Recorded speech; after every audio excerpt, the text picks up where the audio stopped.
So hi everyone, నేను మీ RN. మీరు చూస్తున్నారు trade with AD YouTube channel. So channel కి ఎవరైనా ఫస్ట్ టైం వస్తే దయచేసి వెళ్ళి సబ్స్క్రైబ్ చేసుకోండి అండ్ బెల్ ఐకన్ కూడా ఆన్ లో పెట్టుకోండి. సో దట్ నా ఈ వీడియో వచ్చినా మీకు వెంటనే అయితే నోటిఫికేషన్ వస్తుంది. రేపు మార్కెట్ ఏంటి, రేపు మార్కెట్ ఎలా బిహేవ్ చేస్తుంది దాని గురించి మాట్లాడదాం. రేపు నిఫ్టీ ఎక్స్పైరీ కూడా ఎక్స్పైరీ ఏంటో ప్లాన్ చేసుకుందాం. ఓకే, కొద్దిగా ఒకసారి మార్కెట్ లోకి రండి. ఇప్పుడు నేను చెప్పబోయేది ఒకసారి జాగ్రత్తగా ఉండండి, మీకు క్లారిటీ వస్తుంది నేనేం చెప్పాలనుకుంటున్నాను. ఇంపల్సివ్ కరెక్టివ్ మీకు తెలిసే ఉంటది, బట్ తెలియకపోయినా నో ప్రాబ్లం, నేను చెప్తాను చూడండి. మార్కెట్ ఇక్కడ నుంచి ఒక ర్యాలీ ఇచ్చింది, ఇక్కడ ఒక కరెక్టివ్ వచ్చింది, అంటే కరెక్షన్ జరిగింది. ఓకే, వన్ డే ఫుల్ పడి దాని క్లోజింగ్ టైమ్ లో పైకి వెళ్ళింది, బట్ కరెక్టివ్ వేవ్ అయితే వచ్చింది. ఇక్కడ నుంచి చూడండి, ఇక్కడ నుంచి కంప్లీట్ మార్కెట్ ఒక ర్యాలీ ఇస్తుంది, అంటే పెద్ద కరెక్టివ్ వేవ్ రాలే. మార్నింగ్ కొద్ది ఫాల్ అయి పైకి వెళ్ళిపోతుంది, కానీ ఒక పెద్ద కరెక్షన్ రాలే. ఇది ఆల్మోస్ట్ ఎక్కడి నుంచి స్టార్ట్ అయింది, 19,520, అంటే ఆల్మోస్ట్ 19,500 వేసుకో, 19,500 నుంచి 20,000, ఆల్మోస్ట్ ఈ 500 పాయింట్స్ స్ట్రేట్ కి వెళ్ళిపోయింది. నా వ్యూ 20,000 రౌండ్ లెవెల్ ఇప్పటి నుంచి ఆల్ టైమ్ హై టచ్ చేయాలి, టచ్ చేసింది. 20,000 రౌండ్ లెవెల్ ఒక సెల్లర్ కన్ఫర్మ్ గా ఉంటాడు, సెల్లర్ అన్నాడు 20,000 రౌండ్ లెవెల్ లో ఉంటాడు.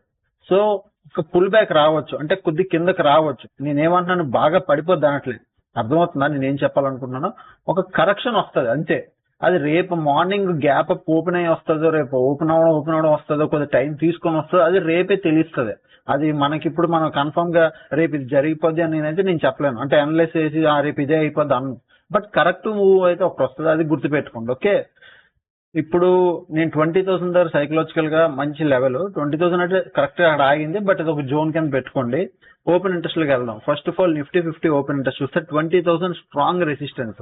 ఓకే, దాని తర్వాత 20,100, 20,100 పక్క పక్కనే, అంటే పెద్ద దూరం లేదు, 100 పాయింట్స్ రేంజ్, బట్ ఇదంతా ఒక జోనే. ఇదొక రెసిస్టెన్స్, దాని తర్వాత ఇది ఒక రెసిస్టెన్స్, ఇది కూడా ఒక మంచి రెసిస్టెన్స్. ఓకే, సపోర్ట్ ఎక్కడుంది అంటే 19,900 ఇగో ఇక్కడ ఉంది సపోర్ట్. అంటే ఈ రోజు డే ఎక్కడ స్టార్ట్ అయిందో ఎగ్జాక్ట్ గా ఆ లెవెల్లో సపోర్ట్ ఉంది. అందుకే ఈ రోజు మార్నింగ్ కింద నుంచి బయింగ్ ప్రెషర్ వచ్చింది.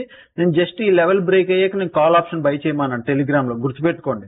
19,990 ఇక్కడే 19,913 ఈ లెవెల్ దాటితే కాల్ ఆప్షన్ బై చేయమన్నాను. ఇక్కడ వరకు టార్గెట్ ఇచ్చింది, వెళ్ళింది కూడా. ఓకే, అది నేను మాట్లాడతాను తర్వాత. ప్రజెంట్ ఇది సపోర్ట్ ఏరియా.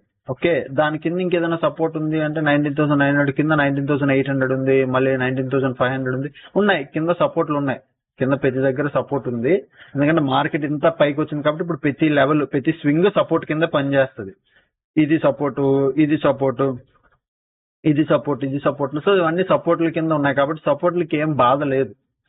నా వ్యూ కొద్ది కరెక్షన్ తీసుకోవాలి కాబట్టి నేనేమనుకుంటున్నాను, ఈ 20,000 దగ్గర నుంచి కొద్ది పైకి అయినా వెళ్ళి, అంటే ఇంచుమించు కరెక్ట్ గా ఈ లెవెల్ దగ్గర ఇక్కడ ఎక్కడైనా గ్యాప్ అప్ ఓపెన్ అయ్యానా, ఇక్కడ స్మాల్ గ్యాప్ అప్ ఓపెన్ అయినా, ఫ్లాట్ ఓపెన్ అయినా, స్మాల్ గ్యాప్ డౌన్ ఓపెన్ అయినా, ఈ పైకి కొద్ది టైం స్పెండ్ చేసి దాన్ని కిందకు వస్తుంది, కిందకి రావాలని కోరుకుంటున్నాను. రేపు నా వ్యూ డౌన్ సైడ్. ఒకవేళ ఇది 20,000 దాటి అప్ సైడ్ వెళ్తే రేపు ట్రేడ్ చేయండి, ఎందుకంటే ఎనీ టైం పడవచ్చు, ఎందుకంటే సైకలాజికల్ గా round level and open interest కూడా స్ట్రాంగ్ రెసిస్టెన్స్ ఉంది అక్కడ.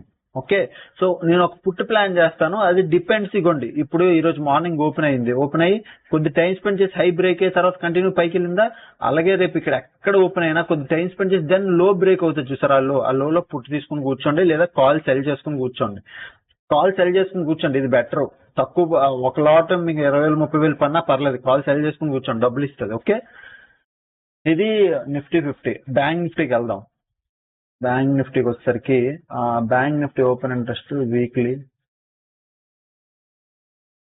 బ్యాంక్ నిఫ్టీ కొద్దిగా ఇంట్రెస్టింగ్ ఉందండి. 45,500. ఇది కాలు పుట్టు రెండు ఉన్నారు ఈ లెవెల్ దగ్గర, బట్ కన్ఫర్మ్ గా చూస్తే కొద్దిగా కాల్ స్ట్రాంగ్.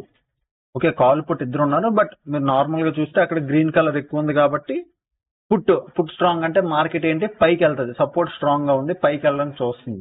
ఓకే, అది రేపు ఓపెన్ అయ్యేసరికి ఓపెన్ ఇంట్రెస్ట్ మారిపోద్ది కాబట్టి దాని పెద్దగా రెండు వైపులు ఉన్నారు కాబట్టి బ్లాక్ పెట్టుకున్నాను. రెసిస్టెన్స్ మాత్రం 46,000 దగ్గర ఉంది, ఎక్కడ ఈ లెవెల్ దగ్గర ఉంది రెసిస్టెన్స్, ఈ జోన్ దగ్గర 46,000 దగ్గర రెసిస్టెన్స్ ఉంది. ఓకే, పైన ఈ లెవెల్ దగ్గర రెసిస్టెన్స్ ఉంది, దీన్ని బ్లాక్ రెడ్ కలర్ పెట్టుకుంటున్నాను. Resistance okay done. సపోర్ట్ ఎక్కడైనా ఉంది అంటే కొద్దిగా దూరంగా ఉంది, 45,000 దగ్గర ఉంది. ఇది సపోర్ట్ ఇక్కడ ఉంది, 5,000. Okay, what is my view? నా వ్యూ ఏంటి? బ్యాంక్ నిఫ్టీ ట్రేడ్ చేయాలంటే అసలు ఈ మధ్యన అసలు నాకు ట్రేడ్ చేయాలనిపించట్లేదు. చాలా అంటే చాలా వాలటైల్. అసలు ఇక్కడ చూసారా ఎంతసేపు టైం స్పెండ్ చేసిందో? ఈ టైం స్పెండ్ లో డిక్కే మామూలుగా అవదండి. ఇప్పుడు బాగా ఇదైపోతుంది బ్యాంక్ నిఫ్టీ. రోజు రోజుకి అంటే ప్రైస్ పెరుగుతున్న కొద్దీ మార్కెట్ లో మూమెంటం వర్స్ట్ అయిపోతుంది బ్యాంక్ నిఫ్టీకి. ఓకే, అంటే ఇచ్చే 2-3 పాయింట్లైనా 2-3 పాయింట్లోనే నీకు అంటే వేలు కొద్ది ప్రాఫిట్ వస్తుంది. బట్ ఆ 2 పాయింట్లు 3 పాయింట్లు దొరకాలంటే ఒక రోజు అంతా టైం వేస్ట్ అయిపోతుంది. ఒకవేళ బ్యాంక్ నిఫ్టీ నేను ట్రేడ్ చేయాలి అంటే ఈ 45,500 ఇంపార్టెంట్. ఇక్కడ ఎక్కడైనా సపోర్ట్ తీసుకొని పైకి వెళ్తే నేను వెయిట్ చేసి ట్రేడ్ చేస్తాను. ఎందుకు వెయిట్ చేసి ట్రేడ్ చేస్తాను అంటే కాల్ ఆప్షన్ బై చేయడానికి మెయిన్ ఇంట్రెస్ట్ చూపించను.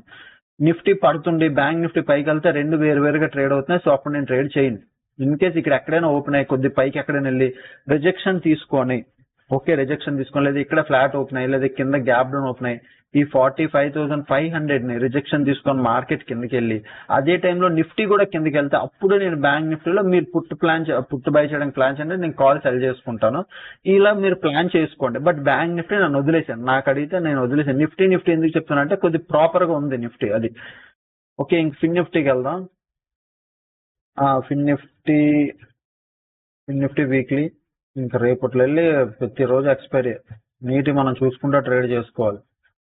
ఫిన్ నిఫ్టీ చూస్తే 20,300 చెప్పాను, ఎగ్జాక్ట్ రెసిస్టెన్స్ లో ఉంది. 20,300 ఎగ్జాక్ట్ ఒక మంచి రెసిస్టెన్స్ లో ఉంది. రెసిస్టెన్స్ పైన క్లోజ్ ఇచ్చింది, but it is a resistance.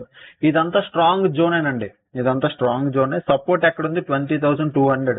20,200 దగ్గర ఒక సపోర్ట్ కనిపిస్తుంది, బట్ ఇది మేజర్ సపోర్ట్ కాదు. అంటే కన్ఫర్మ్ గా ఇక్కడ ఆగిపోద్ది, ఇది ఆగిపోయే సపోర్ట్ అయితే కాదు. బట్ నార్మల్ గా చూస్తే 20,200 20,000 ఈ రెండే ఉన్నాయి సపోర్ట్లు. ఓకే, 20,000 ఈ రెండే మేజర్ సపోర్ట్ల కింద ఉన్నాయి. ఓకే, అది 20,300 మేజర్ రెసిస్టెన్స్, 20,200 ఒక support, normal support. But okay, కాస్తే కాయొచ్చు ఇక్కడ. ఇప్పుడు నా వ్యూ ఏంటి? ఫిన్ నిఫ్టీ ట్రేడ్ చేయాలి అంటే సింపుల్ గా నా వ్యూ ఫిన్ నిఫ్టీ ఎగ్జాక్ట్ గా ఉన్నాయి, మంచి లెవెల్స్ దగ్గర హాల్ట్ అయ్యి రెసిస్టెన్స్ ఉన్నాయి. ఎగ్జాక్ట్ గా ఇది రెసిస్టెన్స్ దగ్గర హాల్ట్ అయింది, నిఫ్టీ కూడా రెసిస్టెన్స్ దగ్గర హాల్ట్ అయింది. బ్యాంక్ నిఫ్టీ కాబట్టి బ్యాంక్ నిఫ్టీ వదిలేసండి. ఒకవేళ బ్యాంక్ నిఫ్టీ కొద్ది పైకి వెళ్ళి దాన్ని పడడం స్టార్ట్ అయిందంటే ఇది ఇంకా కొద్ది పైకి వెళ్ళి దాన్ని ఫాలో అవుతుంది. ఎప్పుడైతే 20,300 ఈ జోన్ కింద రావడం ట్రేడ్ అవడం స్టార్ట్ అయితే నేను కాల్ సెల్ చేసుకుని కూర్చుంటాను. ఓకే, ఒక కాల్ సెల్ చేసుకుని కూర్చుంటాను, లేదా మీరు పుట్టు ప్లాన్ చేసుకోండి. ఓకే, ఈ జోన్ ఎంత అంటే మీరు ఈ జోన్ ఎలా మార్క్ చేసుకోవచ్చు? ఈ జోన్ ని ఓకే, ఈ జోన్ నేను చెప్తాను, మార్క్ చేసుకోండి.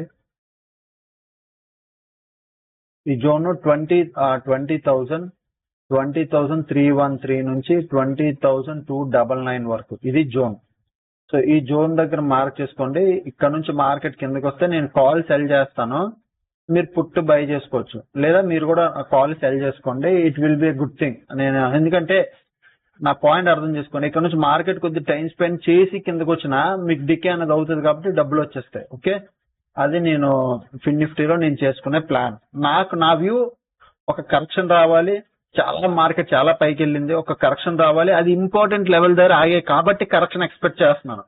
అదే ఇంపార్టెంట్ లెవెల్ దగ్గర రాకపోయి ఉంటే మేబీ నేను అప్ ట్రెండ్ లోనే ఉందును, అంటే ట్రెండ్ కంటిన్యూ అవుతూ వెళ్దును. ఇంపార్టెంట్ లెవెల్ దగ్గర ఆగే కాబట్టి I'm expecting a small correction అంతే.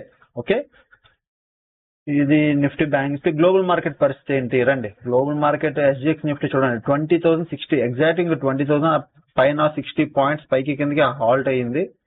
ఇది ప్రీవియస్ రెసిస్టెన్స్. ఇప్పుడు ఇక్కడ హాల్ట్ అవడం అయితే హాల్ట్ ఇక్కడ ప్రెసెంట్ ఉంది. కొద్దిగా కిందకి వచ్చిన ఇక్కడ కొద్దిగా హాల్ట్ ఒక రెడ్ కలర్ క్యాండిల్ క్రియేట్ చేసిన ఇట్ విల్ బి మళ్ళీ అంటే ఒక చిన్న కరెక్షన్ వచ్చి వెళ్ళిపోద్ది అని నేను అనుకుంటున్నా. తర్వాత జపాన్ మార్కెట్ నెగిటివ్ ఉంది, డాక్స్ పాజిటివ్ ఉంది, VIX 11%. Okay, DAX okay positive, వైమిని positive, Dow future positive, Dow Jones positive, Nasdaq negative, bitcoin negative, Nasdaq negative. Crude oil అయితే మంచి సపోర్ట్ తీసుకోండి. క్రూడ్ ఆయిల్ అప్పుడు నేను ట్రేడ్ ఇచ్చాను, ఇక్కడ ట్రేడ్ చెప్పాను, ఈ ట్రేడ్ ఇక్కడ తీసుకోండి ఇది వెళ్తుందని, అలాగే వెళ్ళిపోతుంది అది. క్రూడ్ ఆయిల్ మంచి సపోర్ట్ బ్రేక్ పైకి వెళ్తుంది. నెక్స్ట్ వచ్చే రెసిస్టెన్స్ క్రూడ్ ఆయిల్ కి ఇదే 750, 7,500. హాంకాంగ్ షంఘై మార్కెట్ ఒక్కటి నెగిటివ్ ఉంది అంతే. ఇది ఎప్పటి నుంచి నెగిటివ్ ఫాలో అవుతుంది, నెగిటివ్ గానే ఉంది, వదిలేసేయండి. ఇంకా గ్లోబల్ మార్కెట్ ఓకే ప్రజెంట్ అయితే అన్ని కరెక్షన్ స్టేజ్ లో హాల్ట్ లో ఉన్నాయి. ఓవర్ పాజిటివ్ గా లేవు, బాగా ఓవర్ పాజిటివ్ గా లేవు, ఓవర్ నెగిటివ్ గా లేవు, హాల్ట్ లో ఉన్నాయి. సో మన మార్కెట్ ఒక చిన్న స్మాల్ హాల్ట్ అయ్యే ఛాన్స్ ఉంది. అంటే అయితే చిన్నగా డౌన్ వచ్చి ఎంతవరకు అంటే మేజర్ డౌన్ రాదు, హాల్ట్. ఎలా అంటే ఫస్ట్ హాఫ్ అంతా కొద్దిగా డౌన్ వచ్చి సెకండ్ హాఫ్ ఇలా క్లోజ్ ఇచ్చింది అనుకో, అప్పుడు క్యాండిల్ 1 డే టైం ఫ్రేమ్ లో ఇలా క్రియేట్ అయ్యింది, ఇలాంటి హాల్ట్ క్యాండిల్ క్రియేట్ అయ్యింది. సో అవి మేబీ రావచ్చు అని అనుకుంటున్నాను. ఓకే, ఇంకా టెలిగ్రామ్ లేట్ అయింది ఈ రోజు. రండి టెలిగ్రామ్ లో మార్నింగ్ వచ్చాను. ఇక్కడ చూడండి, ఇగో 19,913, ఇగో 19,913 పైన మార్కెట్ వెళ్తే ఎంట్రీ. ఓకే, వెయిట్ చేయండి. ఇందమని కాల్ ఆప్షన్ చూడండి అని చెప్పేశాను. దీనిపైన ఇందమని కాల్ ఆప్షన్ ఇగో ఇక్కడ ఇది, దీనిపైన చాలాసేపు టైం స్పెండ్ చేసి ఇక్కడ బ్రేక్అవుట్ ఇచ్చింది, ఇక్కడ దూరిపోవాలి అంతే. ఇంకా దూరిపోవాలి, దాంతో ఇక్కడ వరకు టార్గెట్ పెట్టుకోవాలి 19,944. అది అక్కడ వరకు వెళ్ళింది కూడా. ఇంకా అలాగా మార్కెట్ పైకి వెళ్ళింది కాబట్టి మరి చూపించి వేసలేదు. 19,944 అంటే ఇగో ఇది ఇక్కడ చెప్పాను ట్రేడ్ ఎక్కడంటే ఇగో ఈ లెవెల్, దీని లెవెల్ పైన ట్రేడ్ అన్నాను, ఈ లెవెల్ పైన ట్రేడ్ అన్నాను, ఇది టార్గెట్ చెప్పాను. ఈ లెవెల్ పైన ట్రేడ్, ఇక్కడ టార్గెట్ డైరెక్ట్ గా వెళ్ళిపోయి 2 క్యాండిల్ హిట్ చేసింది. బట్ స్టిల్ హోల్డ్ చేస్తుంటే హిట్ అయింది, మళ్ళీ కిందకు వచ్చింది, మళ్ళీ హిట్ అయింది.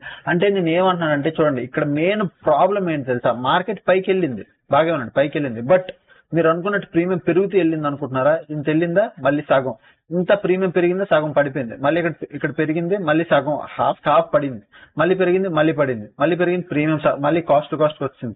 ఇక్కడ మూమెంటం వచ్చింది ఈ ఫేజ్ లో, అంటే ఇక్కడ నుంచి మూమెంటం వచ్చింది. ఇక్కడ కూడా చాలా సేపు టైం స్పెండ్ చేస్తూ వెళ్ళింది.